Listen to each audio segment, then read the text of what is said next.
Allahumma sholli ala sayyidina Muhammad wa ala ali sayyidina Muhammad. Assalamualaikum warahmatullahi wabarakatuh.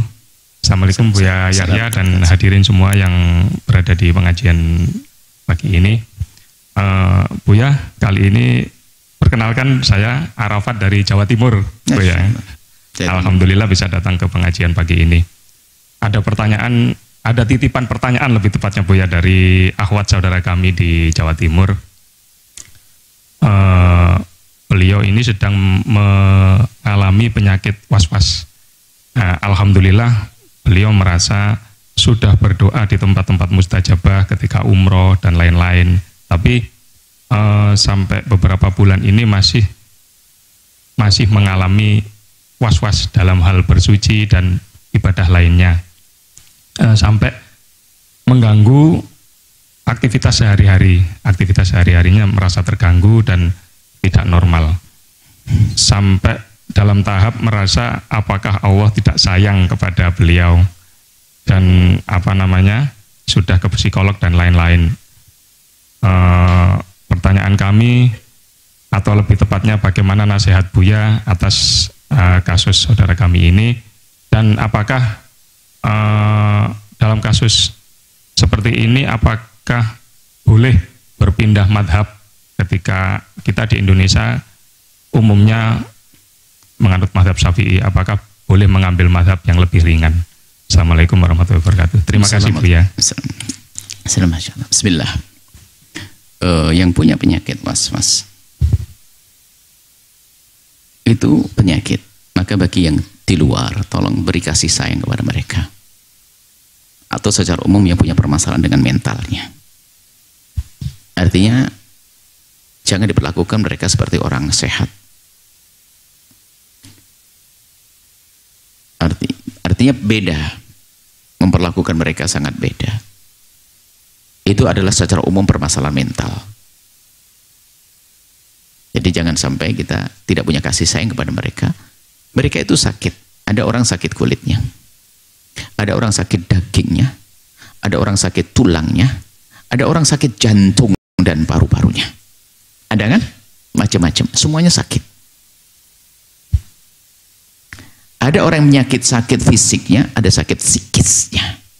Itu semuanya sakit. Sehingga tanda kasih sayang kita, yuk kita tolong mereka agar sembuh. Yang penyakit kulit bawa ke dokter kulit, korengnya biar hilang. Yang urusan tulang bawa ortopedi atau dokter-dokter tulang bisa menyelesaikan permasalahannya. Yang di dagingnya adalah mungkin ini masalah kanker dan sebagainya, kita selesaikan juga. Jadi cara menolong kita semacam itu, termasuk yang punya permasalahan di mentalnya. Jadi dari yang luar dulu harus kita berusaha dengan manusia itu membaca bermacam-macam kemungkinan dia itu sakit. Termasuk kenapa kok istrimu atau suamimu tiba-tiba marah yang tidak pakai sebab dan sebagainya, mungkin dia sakit mentalnya.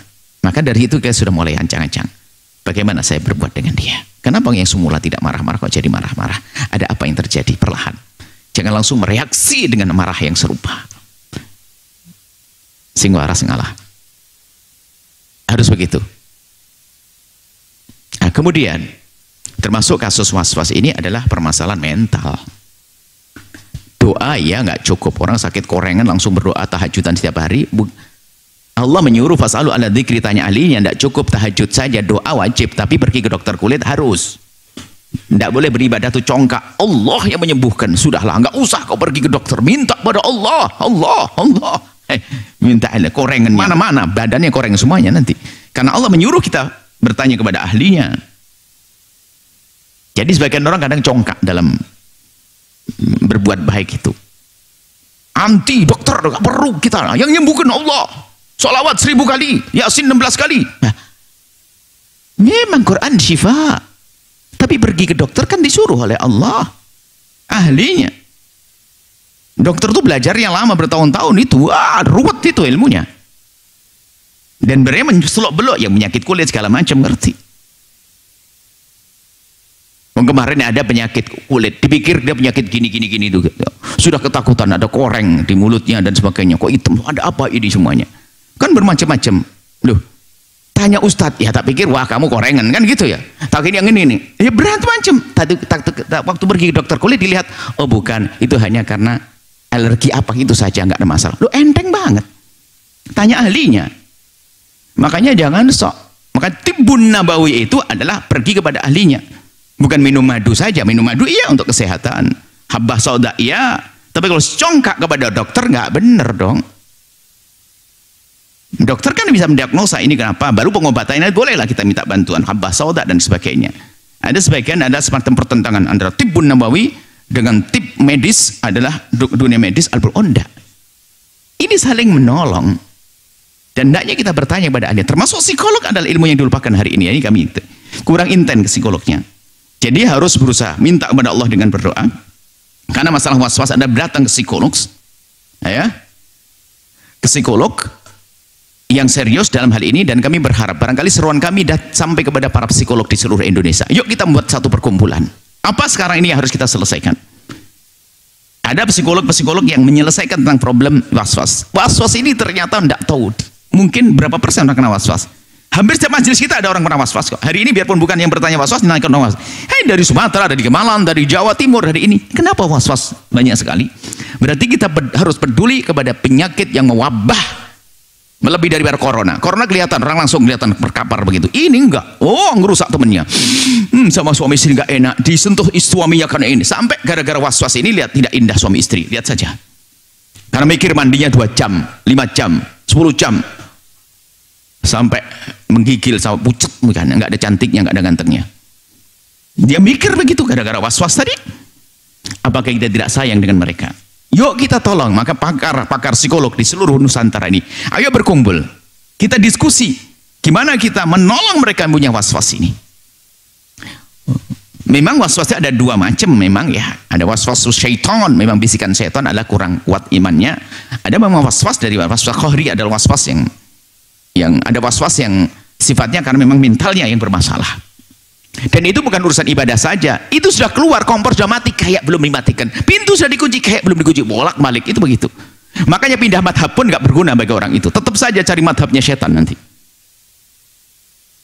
Bukan bermasalahnya pindah madhab. Iya, pindah madhab meringankan. Tapi tolong yang punya masalah semacam ini datang kepada ahlinya psikolog. Kami berharap teman-teman psikolog mengerti dalam hal ini. Anda buka diri, meringankan, mudahkan. Anda harus punya banyak waktu duduk dengan orang-orang yang punya masalah dengan sini. Ringankan. Ini perlu ilmu ini. Ustadz pun tidak berlaku dalam ini. Ustadz hanya nasihati saja. Kecuali Ustadz yang ngerti ilmu psikolog. Nah ya, ini adalah permasalahan psikologi. Ini adalah permasalahan. Ternyata hari ini masalah psikologi bermacam-macam. Depresi segala macam. Hari ini lebih. Coba aja lihat berita-berita yang ada. Di negeri ini melonjak permasalahan psikologi, mental. Saya pun kayaknya kena juga. Mungkin sering ditanya begini-begini nih.